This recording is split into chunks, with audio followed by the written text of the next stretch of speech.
Ons lees die hoofstuk Teedrink uit die alfabet van oorvloed met die vriendelike vergunning van Lizette Murray.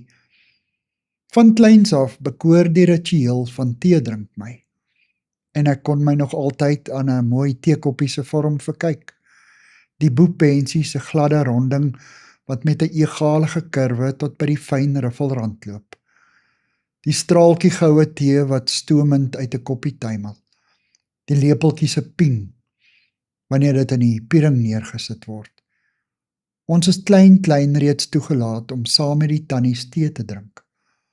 Al moes ek my eie rooi plastiekbekertjie in die kombuis gaan haal, was ek deel van die warm vriendskapkring. Die rustigheid en geborgenheid van die saamwees het oorgespoel tot by my waar ek op die mat teen my ma se knie gesit het. Nou, jare later, sit ek en 'n paar vriendinne in die wintersonnetjie rondom my tafel. My blommetjieskoppies en die bordjies eet goed tussen ons.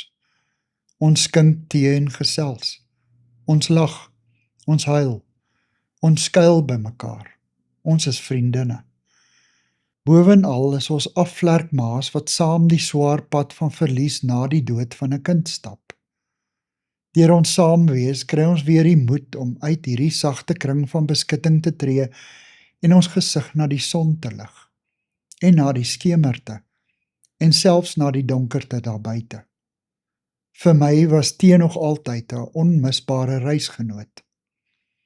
Daar was die nag na ons eersteling se geboorte toe my man met 'n fles tee by my kom kuier het. Daar was die krisistye toe tee en baie gebede ons yskoue binnekant weer help warm maak het. En daar was sondagoggende se tee en vars broodrolletjies na kerk. Ons rustig saam tee drink skep heilige oomblikke saam met geliefdes. Dit gee gesin tyd om na mekaar te luister en om mekaar in die oë te kyk. So, met die teekoppie in die een hand en 'n stukkie beskuit in die ander, kry jy 'n onverwagste glimp van jou mense se binnekant. Want die skanse is nou weg. Julle is oop vir mekaar en vir God. Toe my skoonma 'n paar jaar gelede oorlede is, het elke kleinkind in 'n enkele paragraaf iets oor hulle ouma se menswees en hulle unieke verhouding met haar probeer neerpen. Tee drink met ouma was vir 'n hele klompie die middelpunt van hulle herinneringe. Een van hulle skryf byvoorbeeld: tee op die stoep, tee op die stoep, tee op die stoep. As ek aan ouma dink, sien ek haar waar sy sit en uitkyk oor haar tuin, met 'n koppie tee in die hand. Die tee was medisyne vir alle kwale en ontsteltenisse. Ek het altyd beter gevoel na ons kuiertjies. 'n Ander een onthou, ek het soms tydens eksamentye by ouma gaan studeer. Tussen die leersessies deur het sy vir ons tee gemaak. En dan het sy teruggesit en na my stories geluister. Regtig geluister. Sonder om raad te gee.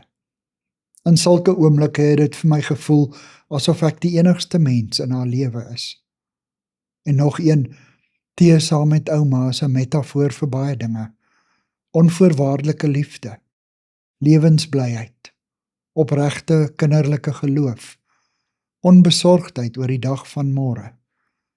Watter bevoorregte kinders, dink ek nou, wat geweet het dat tee saam met hulle ouma meer as kookwater op 'n teesakkie en 'n beker in die hand is. Nee, dit gaan nie regtig oor die tee nie. Dit gaan nie oor mooi koppies of selfs oor die skep van rituele en tradisies nie. Dit is alles uiterlike dinge. Dit gaan allereers daaroor dat 'n mens geleenthede skep waarin jy en jou geliefdes mekaar keer op keer onbevange in die oë kan kyk en na mekaar kan sê, ek sien jou, God seën jou. Dankie vir die saamkuier. Ek deel Lizette se kontakbesonderhede in die inligtingsparagraaf van die kanaal. Daar is ook skakels na voorlesings van Lizette se ander publikasies wat hier beskikbaar is.